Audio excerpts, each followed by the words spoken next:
और आशा भोसले के निधन पर प्रधानमंत्री नरेंद्र मोदी ने भी दुख जताया है। सुरों का सुंदर बगीचा आज वीरान हो गया, ये कहा प्रधानमंत्री मोदी ने। आशा जी की आवाज हमेशा अमर रहेगी। तो इन शब्दों में प्रधानमंत्री नरेंद्र मोदी ने आशा भोसले को श्रद्धांजलि दी है। कुछ तस्वीरें आशा भोसले के साथ बिताए गए वो पल भी प्रधानमंत्री नरेंद्र मोदी ने शेयर किए हैं।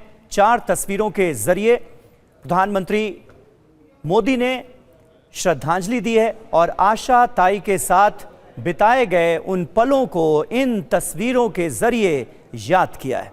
तो तमाम ऐसे मौके आए जब हमने देखा आशा भोसले और प्रधानमंत्री नरेंद्र मोदी की जब जब मुलाकात हुई तो एक खास कनेक्शन नजर आता था और प्रधानमंत्री मोदी से मिलकर आशा भोसले भी काफ़ी खुश होती थी और अपना आशीर्वाद उन्हें देती थी। और आज ऐसी ही कुछ तस्वीरें प्रधानमंत्री नरेंद्र मोदी ने शेयर की हैं। ऐसे वक्त में जब पूरा देश गमगीन है, आज इस खबर को सुनकर कि आशा ताई हमारे बीच नहीं रहीं, वाकई संगीत की दुनिया सूनी हो गई है। और प्रधानमंत्री मोदी ने जिन अल्फाजों का इस्तेमाल किया है श्रद्धांजलि देते हुए, आप उस पर जरा गौर कीजिए। सुरों का सुंदर बगीचा आज वीरान हो गया। इन शब्दों में प्रधानमंत्री नरेंद्र मोदी ने श्रद्धांजलि दी है आशा ताई को।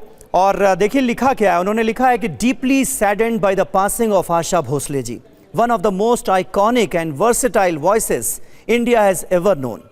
हर extraordinary musical journey spanning decades enriched our cultural heritage and touched countless hearts across the world। वाकई जो दायरा है आशा भोसले के करियर का, उनकी शख्सियत का, वो देश की सीमा में बंधा हुआ नहीं है। देश विदेश में लाखों करोड़ों उनके चाहने वाले थे, उनको सुनने वाले थे। और प्रधानमंत्री मोदी ने इसी बात का जिक्र किया है, B it her soulful melodies or vibrant compositions, her voice carried timeless brilliance.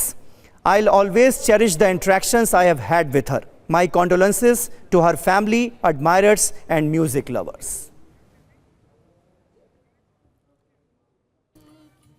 तो दिलों को छू लेने वाली ये आवाज अब हमारे बीच नहीं रही। ये गीत तो हमेशा हमेशा अमर रहेंगे, हम सबके जहन में, हम सबके दिलों में जिंदा रहेंगे। लेकिन आशा ताई अब नहीं होंगी। महाराष्ट्र के मुख्यमंत्री देवेंद्र फडणवीस की तरफ से क्या कहा गया है, आइए सुन लेते हैं। के लिए बहुत ही दुख की बेला है। सबसे वर्सेटाइल आर्टिस्ट के रूप में जिनको जाना गया, ऐसी आशा ताई भोसले, इनका दुखद निधन हुआ है।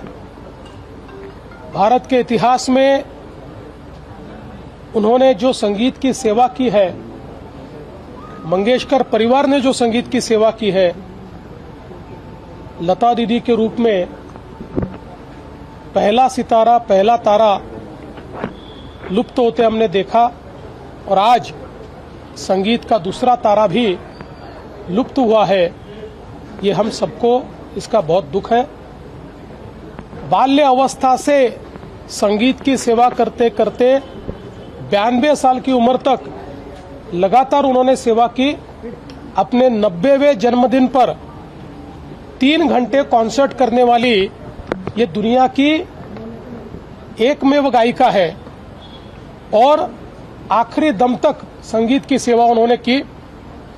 हम सभी लोग जानते हैं कि शास्त्रीय संगीत से लेकर पॉप, रॉक, सभी प्रकार की संगीत उन्होंने हम लोगों को दिया। सभी प्रकार के गीत उन्होंने गाए। विशेषतः आर.डी. बर्मन जी और उन्होंने संगीत को एक अलग जोन में पहुंचाने का काम किया।